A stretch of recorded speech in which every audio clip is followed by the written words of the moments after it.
Welcome to the Value Builder Podcast, where we focus on real estate with a value-add mindset. Real strategies, real operators, real outcomes. Let's dive in. All right.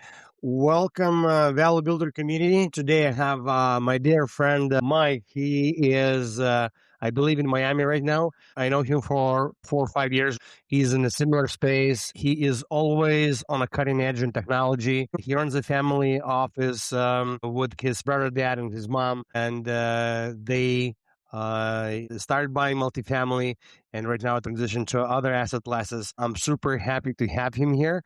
And we're going to dive in technology, AI.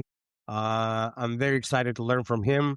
I'm going to share what's working on our end, and then we'll talk about where to invest and what asset classes to go after in 2026. So, Mike, welcome to the show.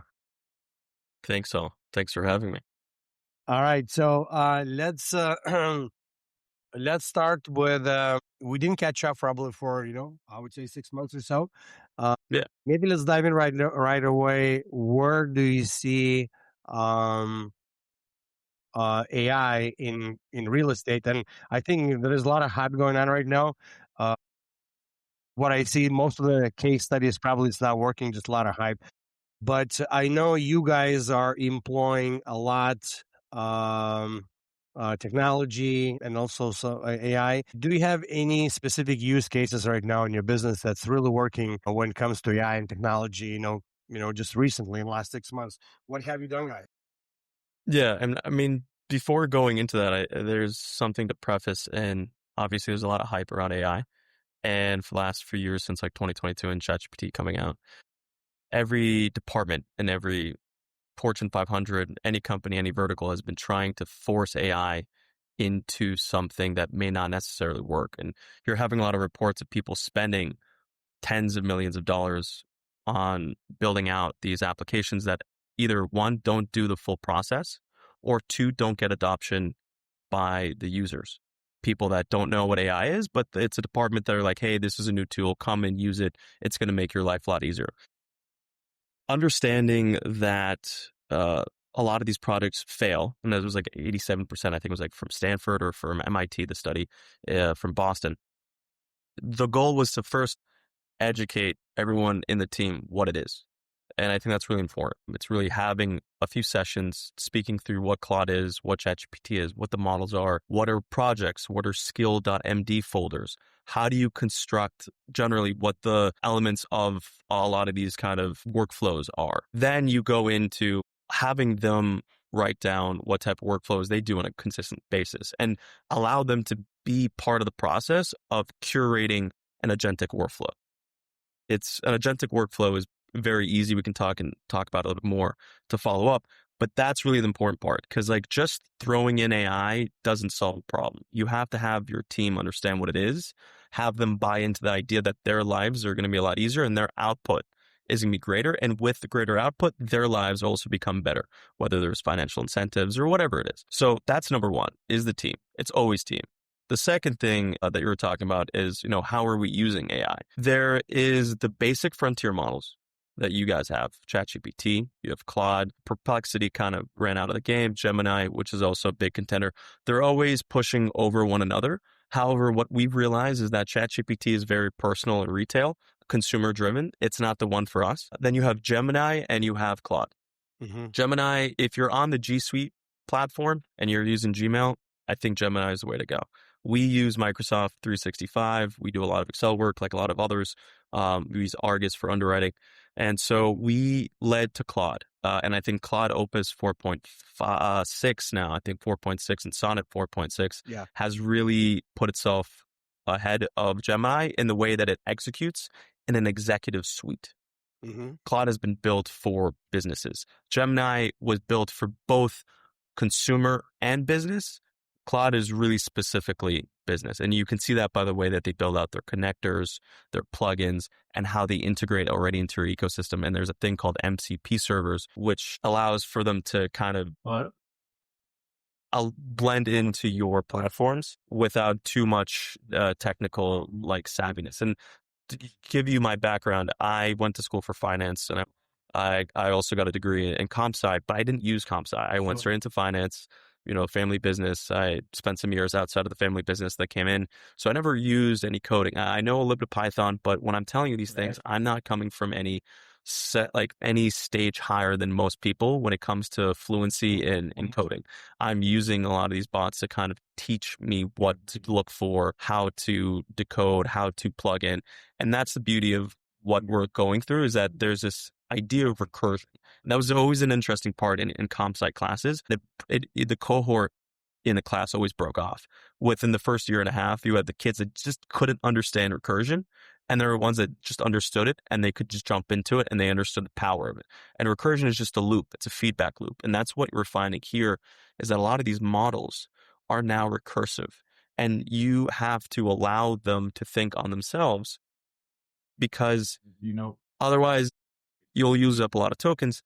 But you can use a model to tell you what to do, right? Yeah. What you're looking for with guidance. You give it rails. It builds out the skills. And then as you experience the agent or the software that you're building, for example, you vibe coded something, you give it feedback. The feedback then changes its instructions. So the recursion and the power is that you start to mold, and as you train the model with basically no comp sci background whatsoever. And they're very powerful. So the things that we've been doing, for example, is Claude is very good at Excel. It's very good at PowerPoints. It's very good at Excel. That's what really makes it stand out from Gemini as well.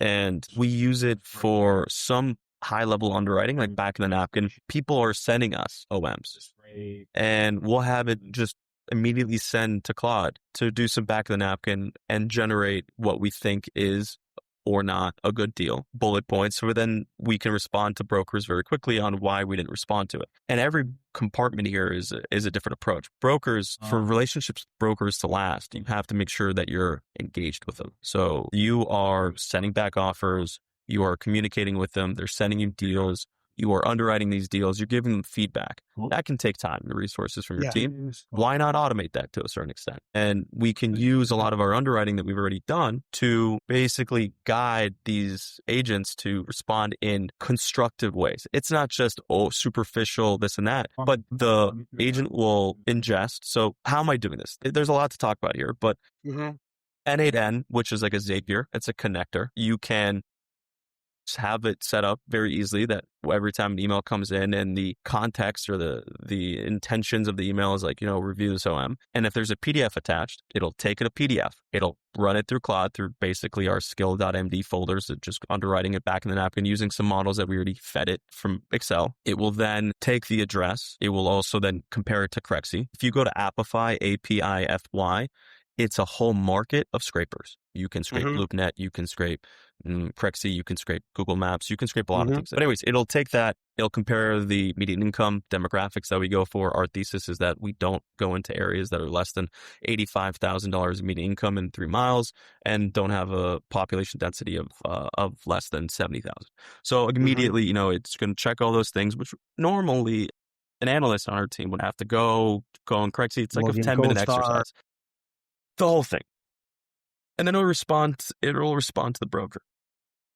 We also use it. Say that response. Do you let Claude to respond, or you drafts? No, it just drafts. Yeah, it'll just draft. It'll draft the email. Yeah, I still think that you need some final touches, though it takes a lot of the hard work out of that element, which isn't that valuable, but is necessary to keep brokers that are high level engaged with you and your platform. And that's one. And then we use other small little modules. So do you mind if I'll just do a little bit dig deeper, and I can give you my feedback when you mentioned back of the napkin underwriting. If you do you mind describing it?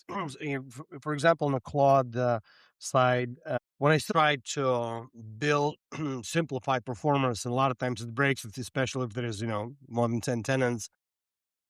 What I started doing is I started breaking into 4 pieces. I would say it is one piece is building just a top line, which is rental top line. And now and later, if it's value add. The second block, it is OPEX, which is OPEX underwriting, I think is the most valuable. for me in Claude, and kind of compares my OpEx expense to what brokers send to me compared to my portfolio and how that OpEx will look like in my hands. Then CapEx assumptions, and then tying that all those three models in the fourth one in financial projections. Then more or less it's getting accurate. If I try to mold everything in one, so far Claude it's breaking. I believe we probably 6 to 12 months away until they're going to be able to hold that much information. One aspect. But now back to how do you do this back of the map in underwriting? Right, for me, most I would just typically OpEx underwriting and demographics and density and stuff like that, which is separate prong. But how do you guys do that? No, I mean, you're right. You're right there. And as you said, it's 6 to 12 months away, which is not that far away.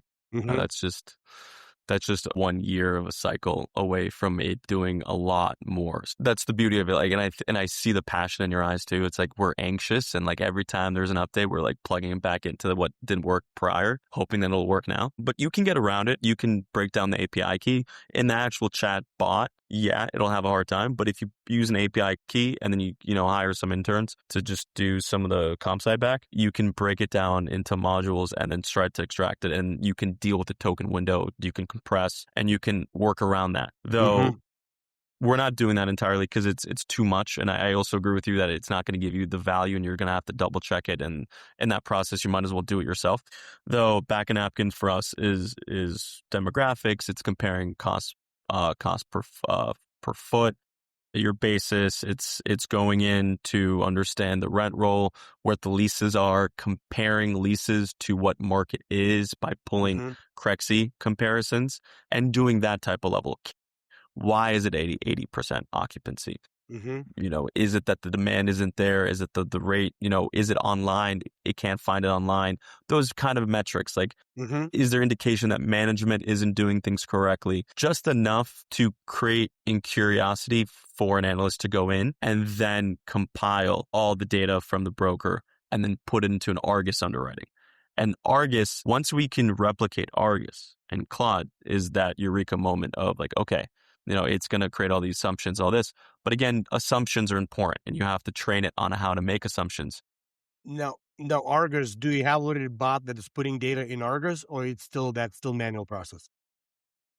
It's hybrid. Nothing goes into Argus automatically, but Argus has templates and you can take an OM, take a rent roll and export it into an Argus digestible format so that your rent roll goes in. That itself would have taken 10, 12 minutes per deal to just type in OMs.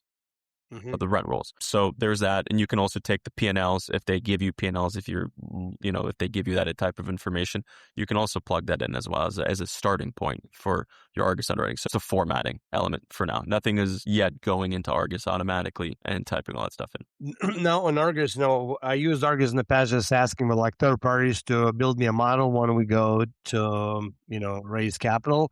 But typically that wasn't my decision-making process. I remember it used to be very clunky.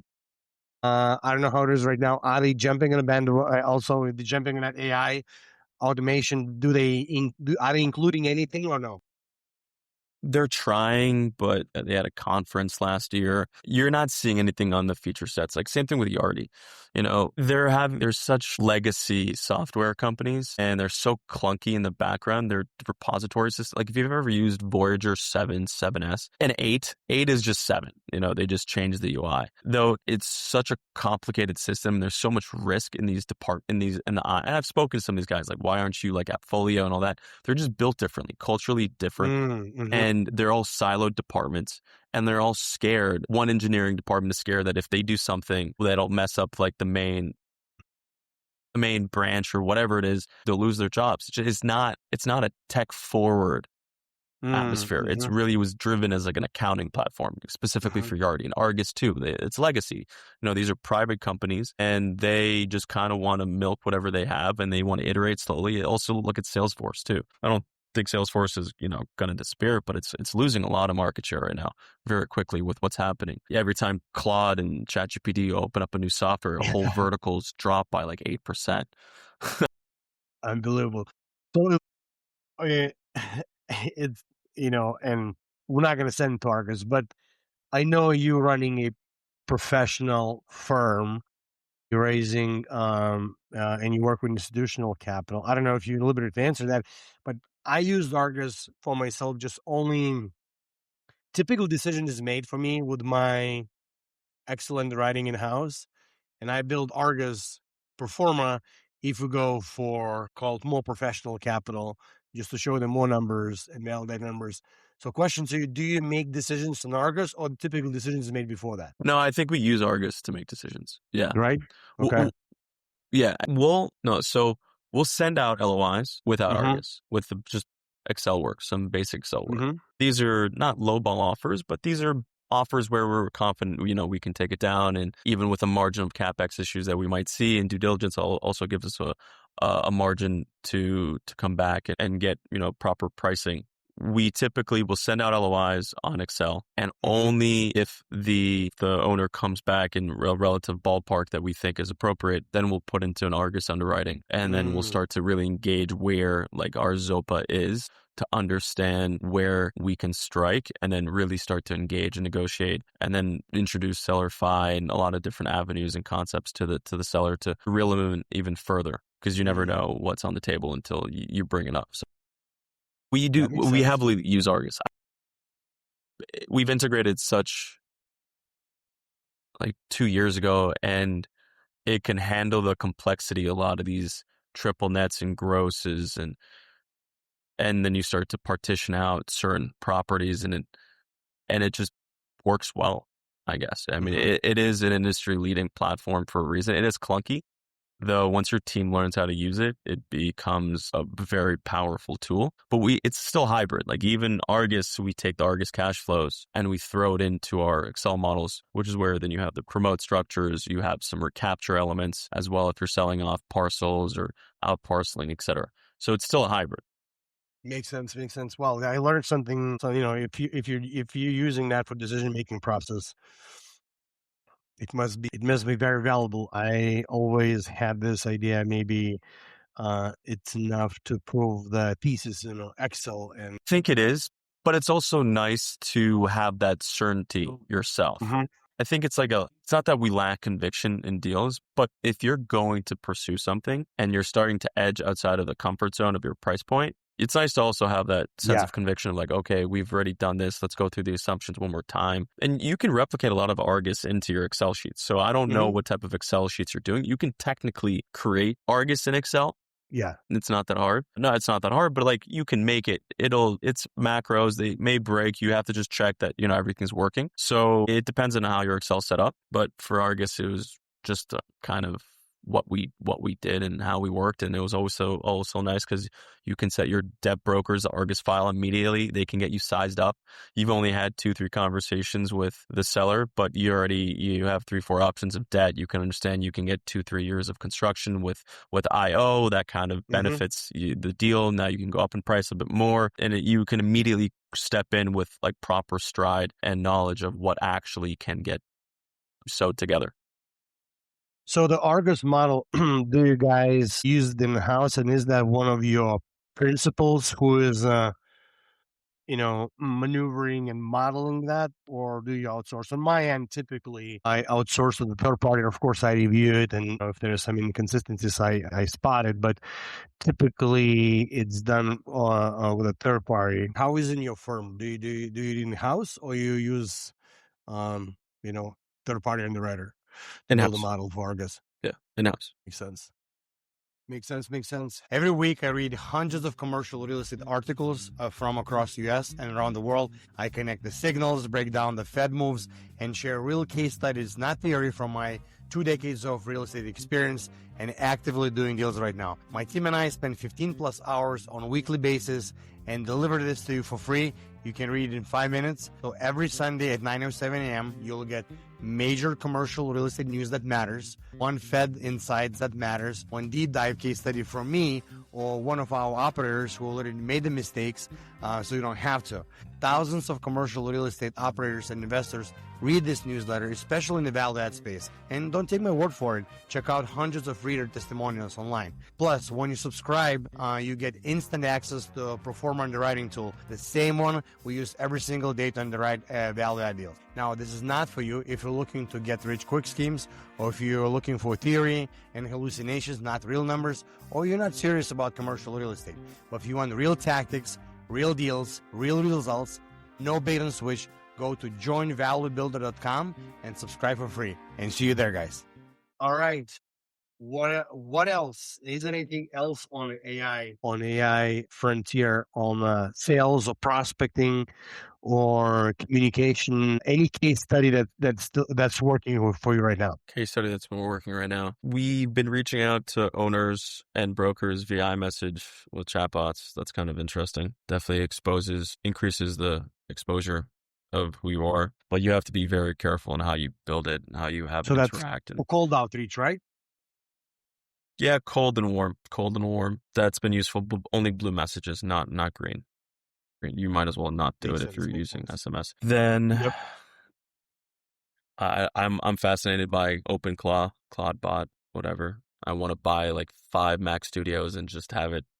Actually, I just bought it, and we're setting up with Marty, my son, this weekend. Yeah, such a cool experiment. I haven't set it up yet, but yeah, we're setting up a separate computer. We're gonna do cold outreach. We're gonna start with cold email. I've been doing cold email, but it wasn't as successful as in the past. But it seems like with a ClawBot, you just can scale it infinitely and very fast. Very fast, yeah. And you can also, I think you can have it interact on Messenger as well. I'm sorry? You can have it interact on like Facebook Messenger. Oh, yeah. I think you should be able to, if you have it designated like what you do, your Mac Mini or whatever it is, you can have it, I believe. I haven't done it, but that in itself is worth it. Because that's a big thing to also talk about is token use, which a lot of other podcasters are talking about, and how, AI, but when you start looking at what your team is spending in terms of token use, you start to realize, like, oh, this is not so much cheaper. This is just, you're reappropriating the work. Yep, for sure. And then it becomes an off-prem, on-prem situation. And know that we're probably spending right now on ChatGPT APIs probably $30-$50 a day sometimes right now. Yeah, just right. It's which is where the topic of do we bring this on-prem are what we're doing, because open source models, for I guess people that are listening, there are closed models and there's open models. Closed models are like the frontier models that ChatGPT, Claude, they all create, and they keep them behind closed doors because it's proprietary and then you can access it through their websites. Then there's open source, which is like Llama, which is Facebook.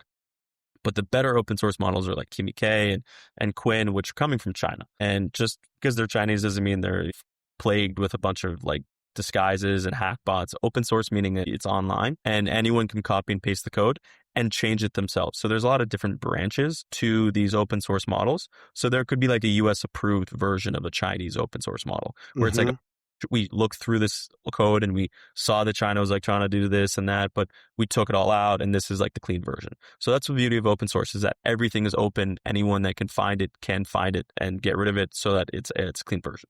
So then these open source models run about 8 to 9 months behind in terms of intelligence, token window size, etc., from the frontier model.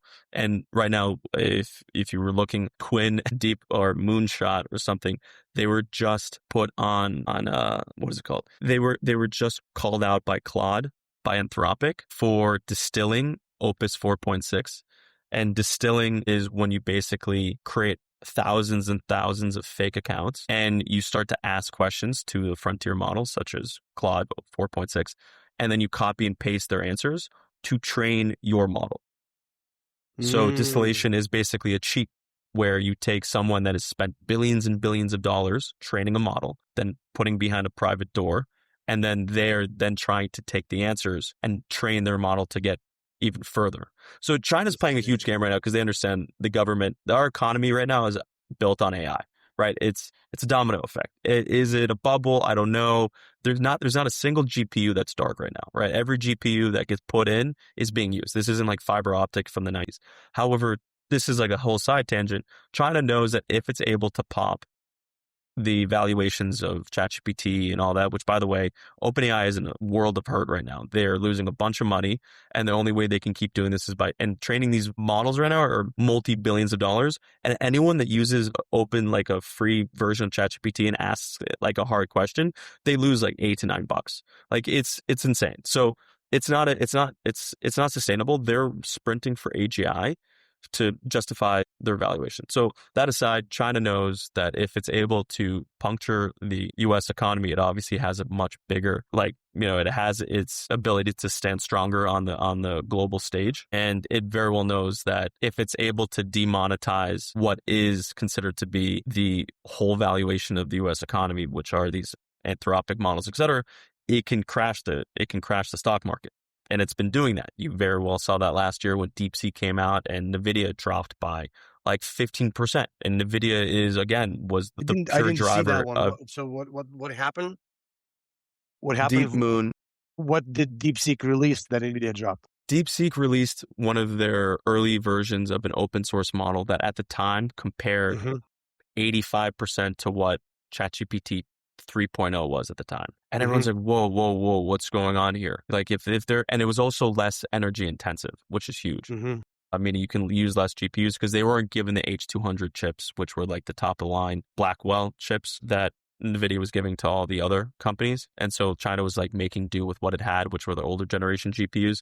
Now they're making their own GPUs. But anyways, open source, closed source, everything's going towards commoditization in terms of the token use and all this. So then it's like, where are these valuations coming from? And if these valuations aren't in fact true, then what's happening with the economy? And China's just festering in the background, waiting. And then the beauty of China, and we can talk about this, and Nikita always talked about this when he goes to like Tiger Club, and how we think in 4-year increments and like next presidency. And they're on a 200-year cycle in terms of strategy and all this. And it's fascinating to see how they're moving with it's elegance. And you could think, well, China was a rural country 50 years ago. It's true. But if you look over the spectrum of 400 years, China was on top in terms of an economy. It was just the past 80 years in the prior dictatorship where they went into drought, starvation, and all that. And that was the one blimp in their history. Whereas outside of that, during like the Dutch, during the British and all that, they were doing actually exceptionally well. They're one step ahead for sure. Another topic to talk about, and you were speaking to it, is what asset class is really going to do well. I 100% think flex industrial is huge. Warehousing has been overbuilt. Let's dive in there. And actually, I want to put something. Oh, you know what? Before there, I want to plug in one thing that I found very useful for use cases. This will be actually with a Clawbot if anyone is creating, but Manus AI, if anyone is using Manus AI, they kind of created a simplified version for the chatbot, and it's a feature that you're communicating with the bot through Telegram or WhatsApp. It just increases your productivity, just like, I don't know, I don't want to say tenfold, but it can work in the loops and it can just do research a lot more than only one chat. So that's let's say, I had before this podcast, I had to do a couple of research things, and it can go on 15-20 minutes and build some project. For example, I was underwriting one deal and I need to do a study for zoning uses. So I just talked on a voice note in a Telegram, and it went and pulled all the data from the website, pulled the PDF documents, and then created a very nice, useful website where we can upload rent roll and just kind of what uses are approved, which are conditional approved, which are question mark. That typically would take us, I don't know, like half a day every day to do it, right? Just to get to the bottom exactly what those users are and then stack them, whatnot. But the beauty was that it just with a Claude or Gemini chat would take multiple iterations of creating a project. And with Telegram voice note, you're able to, to communicate just kind of clearer, more faster, and a bot creates capability similar to 8 and N. So anyway, just if anyone was wants to check it out. I don't have any ownership in MNSCI, but I think multiple LLMs will come out soon with this. For this call, I literally went and what it's called vibe coded with a Claude a question: which asset class is which asset class we should invest in 2026, and it's going to be my opinion. So I just vibe coded this simple page website on a Claude, and I'm gonna ask Mike, and I'm gonna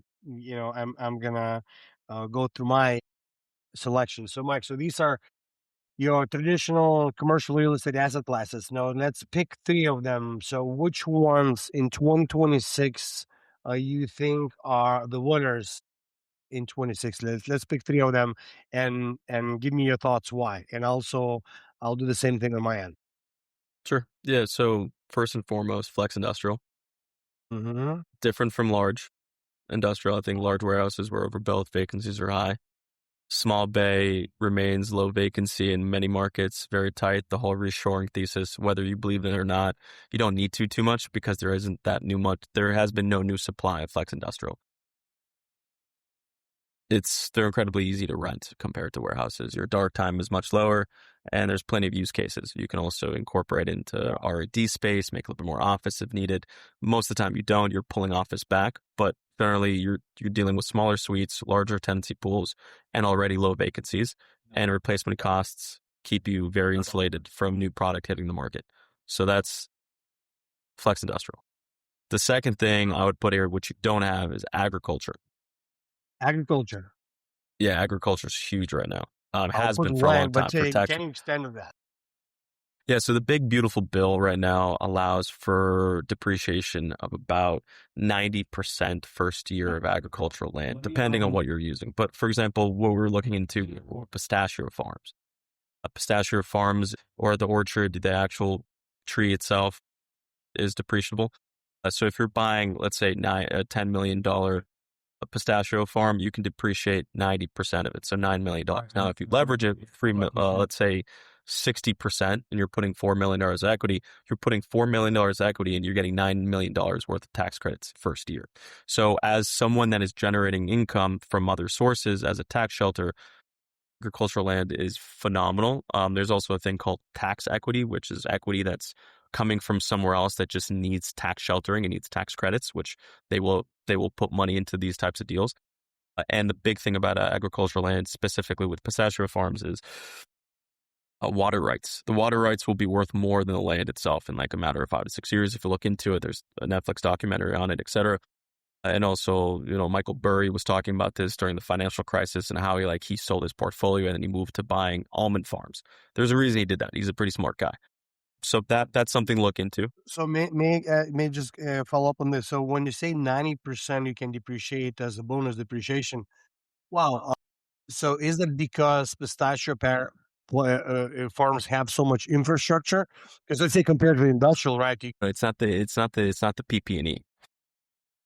It's not the PP&E. It's not the infrastructure. It's the land itself. It's agricultural land. Okay, so agricultural land you can depreciate differently than, let's say, industrial building land? Of course. Yes, absolutely. Oh, I did not know that's something new. Yeah. Because I know in industrial asset, right, you typically do cost seg because you need to depreciate, improvements, but land you can't really depreciate, as on the same schedule, right? So with a farm it's differently.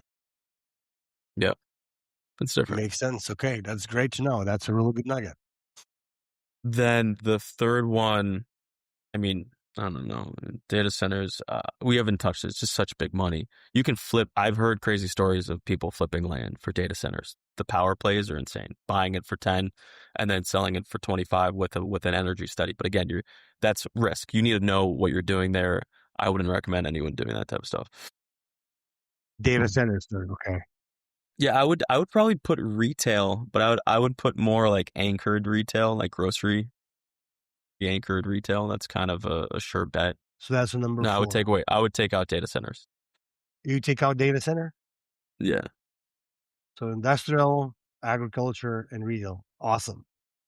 All right, cool. So let me give my 2 cents on my end. So I think what I'm going after small bay industrial flex. I agree with you that this asset class is resilient whichever way economy is going to go. Most of infill spaces, they need more industrial flex because it just, first of all, there's not enough land in urban areas to build that. They can be built, 30 miles away from the city.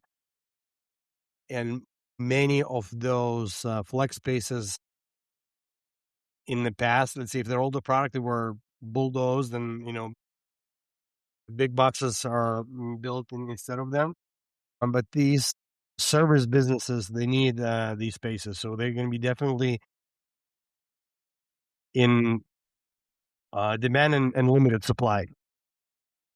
At the same time, building cost, replacement cost were way more expensive than in most of part of the country that we can get rents for them right now. So really, building of them, it's not really typically a danger. Maybe only a few markets.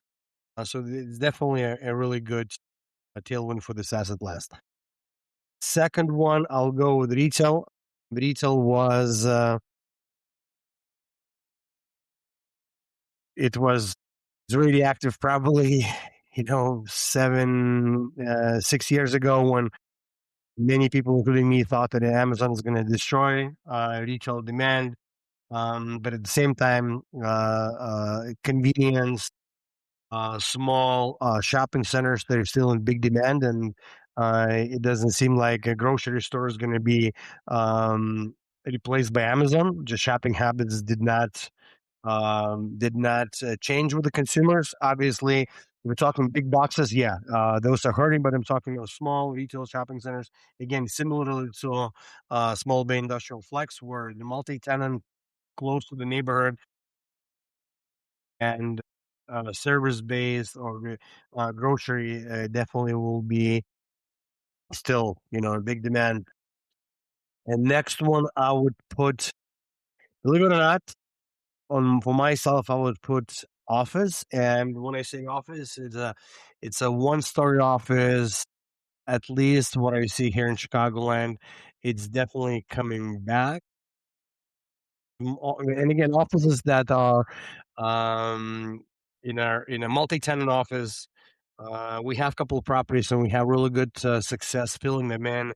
If those offices are small, called up to 1,000 square feet, ideally one story. Everyone has their own entrance and exit. Not too much common areas. No, not high-rise buildings.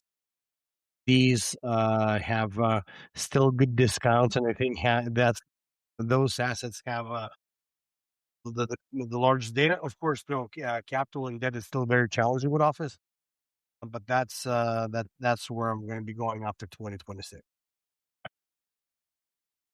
Curious, what do you think about office yourself? I think office is really dependent on building. Look, I think you can make money on all this stuff. Right? I think you can make money in everything here. It's just a matter of what your basis is and what your strategy and what your exit is. So I think there's plenty of opportunity in office. I'm looking at office buildings as well, but my threshold for it is higher when it comes to location, quality, etc. And I was looking more of like Class A trophy buildings that I'm just kind of lurking and trying to build up relationships with some special servicers and lenders that will possibly need to reposition that asset. The one-story office that you were mentioning is multiple use, so like that's probably your angle. I would probably go towards a larger office building that is like fully amenitized, more like it wasn't capitalized correctly. That's kind of my avenue for it for now. I think office is a great, for something that has been wrecked in terms of valuations for so long. There's obviously opportunity. Granted, again, the building's format and the footprints are conducive to some sort of repurposing, whether it's continuing office use. The office to residential thing is very hard to do, depending on where your water lines and your basically your elevator shafts are. So it's not that easy. I know people think it's easy, but it's not. But you can do it if you have the right type of building. So yeah, and totally. I think we're contrarian. I think that's what makes us who we are, is we don't necessarily go to the places where everyone else is going. We like to go and play around in the dumpster and then make something out of it. Awesome. Yep. It was great having you.